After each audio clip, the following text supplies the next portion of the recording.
Okay, welcome to the definite integrals video. So we are working on the concept that there are clear boundaries and that we are trying to find the integral, which is the area between the function and the x-axis. And so if capital F of x is the antiderivative of f of x, where f of x is continuous on an interval a to b, then the definite integral is used by this fun notation. I'm going to talk about notation. Actually, let's do that now. So my left-hand point is my a value. Most commonly, if we're working, there are situations. And then b is my right-hand point of some function with respect to x. We would then integrate. So where your capital F of x is the integral of f of x. And we pop our bottom end point at the end of my square brackets and my top end point at the rest. And then I would sub in my top end point and subtract my bottom end point. I hope that makes sense. I haven't used official language here. But let's have a go. So a definite integral is used because there are upper lower limits, and therefore we get a numerical answer. So we get an area, if you want to call it that. When calculate the definite integral, we can take out constants. When calculating the definite integral, we can take out the constant of integration c, as this will always cancel out in the subtraction process. So if you notice here, it subtracts itself off. And so this is the only time when we're using definite integrals that we don't use our plus c. Okay, so there are some fun properties, but what I might do is show you how to use the calculator first and then come back to the properties just so that you've got a visual representation of what I'm talking about. So there are two ways that you can use your Casio to help you find the definite integral. I'm going to start with run mode. So let's jump in there. We're going to press F4, which is math, F6, which is our cross button, and then I've got my cute little integral sign.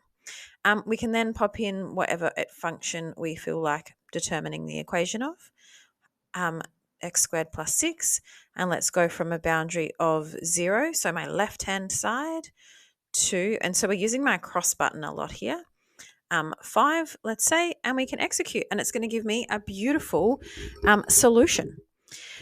Feel free to have a little play. If we look at x squared from 0 to pi, for example, I get a solution of 2. So, you can use this for all situations. Nice and simple and easy. The other option is graph mode. So if we graph some function like we're so used to, we can also get it to draw the area under the curve. Now, I have a personal preference to this one because I like the visuals of it. So I've pressed Gsolve, which we're so used to using, my across button, and then I have a beautiful integral here. So when you press integral, it will randomly choose a start point. You can decide, so let's say from -2 to 2, and it will draw for you where the area is that you're looking at. And so I think you can see quite clearly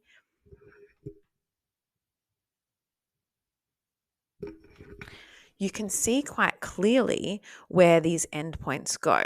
So if I was to look at a function that actually sat below the x-axis, like this one, and I wanted to Gsolve a cross button integral between, let's say 0 and 5, you can see that it adds the areas up. So some of the area is below the x-axis and some of the area is above the x-axis.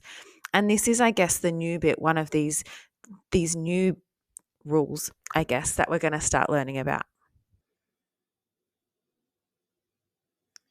So let's now look at the properties now that we've got a visual for it. So if we're going from A to A or from one point to itself, there's no area. Makes sense. It's the first one. The second one, from A to B of C, this is those properties because C is a constant. And if we sub those x values in, Makes sense. We'd subtract the b from the a.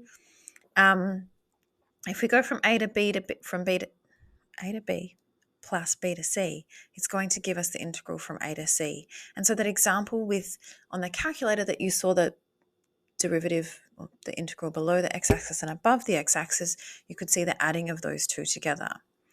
From b to a is negative a to b. Perfect. We can always take our constants out the front, still in the same way. And if we have two separate functions, we can separate them and definitely integrate them. I don't think that's quite right. As separate functions. Cool. All right. Let's jump in. So let's apply the rules. So when I integrate, I'm now going to use these beautiful square brackets. The derivative of x squared is x cubed over 3. Derivative of 2 is 2x. And then I'm going to move my b value and my a value. Beautiful. So this is the notation that we're looking for, and everyone knows that I love a notation. Then the next thing that we're going to do is sub the 3 or the b value into my integrated function. So I've got 3 cubed over 3 plus 2 times 3. And then I'm going to sub in my a value, and I'm going to subtract it. So here I really want you to use the brackets. Love a good bracket. So now I've got 1 cubed over 3 plus 2 times 1. So we end up with 27 over 3 plus 6, take a third, take 2. And I guess you could probably just sub this into your calculator. So we get a final solution of 38 over 3. Fantastic. All right, next one. Let's integrate. Okay, beautiful square brackets. The derivative of sine is negative cos x. And then we're going to put our b and our a value. We will then sub in our b value. Now, this kind of example, I love a lot of negatives. Look at all those negatives on the go. An example like this, you're probably being asked for an exact solution, and so your calculator can only do so much. It's actually the next one. I think the calculator will give you the right answer for this one, actually. But yeah, consider if it says an exact solution that you may need to do this process. So your calculator is great at checking your work, but it is really important to be able to do all the steps and write out this beautiful notation. Okay, cos of pi on 3 is a half, so I've got minus a half. Two negatives are going to give us a positive. The cos of 1, nope, cos of 0 is 1. And so my final solution is a half. Yeah, see, probably didn't need to write that one out. Okay, next one. Again, we're starting with our beautiful square brackets. This is one of those ln ones. Great.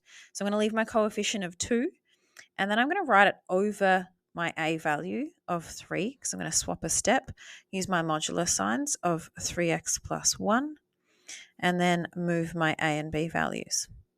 Beautiful. Looks pretty. Now, if we have a coefficient, we can pull that out the front of everything. And not have to then have that's an extra fraction I don't need to deal with. And then I can chuck it in on the end if I wanted to. It just means extra use of brackets. Cool. So let's substitute 2 in here. So I've got the ln of 3 times 2 plus 1. Oh no, too many brackets. Take the ln of 3 times 1 plus 1. Oh, look, some of them are looking like modular signs and some of them are not. This is going disastrously. 2 over 3. So what have I got? The ln of 7. Take the ln of 3 plus 1 is 4. Do we have any good ln rules and ln skills? Hopefully from the last topic. When we subtract them, I can divide. So I've got 2 over 3 ln 7 on 3. Beautiful.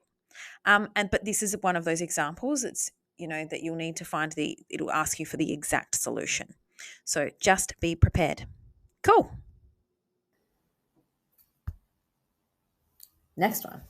So we are going to use index laws so that we know what we're doing. Beautiful. And then to integrate, we're going to add 1 to our power. So I have x to the power of 3 over 2, or 1.5, divided by that 1.5. And then we're looking at popping our upper and lower boundaries on the endpoints. Now, I love to simplify. And again, so we were talking about that dividing by a fraction. So I've got 1 divided by 3 over 2, which is the same as 1 times by 2 over 3. So I'd have 2x root x over 3. Now, do you have to write it like this? No. But how do index laws or writing it like this help you get an exact solution? Because in the long run, that's what I'm looking for. So we're going to substitute our b value in. So I've got 2 times 2 to the square root of 2 over 3. Take 2 times 1, square root of 1 divided by 3, leaving me with 4 root 2 over 3. Take 2 over 3. And I could, if I so wanted to, depending on what the question was asking, I could write it like this if I so wanted. But again, this solution would be perfectly correct. Okay, let's try our next one. So, the derivative of e with a power, so let's grab our square brackets, is 1 over a, giving me 1 over a half, e to the x over 2, and this is 0 and a, and this is equal to 4. So let's make sure to keep our equal sign running down the middle because we're trying to solve an equation. 1 divided by a half would give me 2.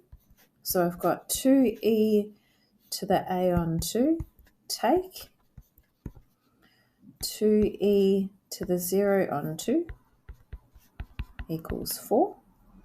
Now I'm going to leave that, 2e to the a on 2. E to the power of 0 is 1, so I've got minus 2. Then move that to the other side of my equation, giving me plus 2, so I've got 6. I'm then going to divide by my coefficient.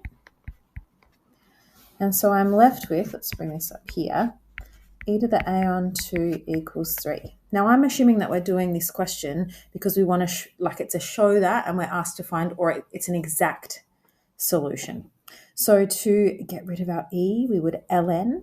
So I've got a on 2 equals ln 3.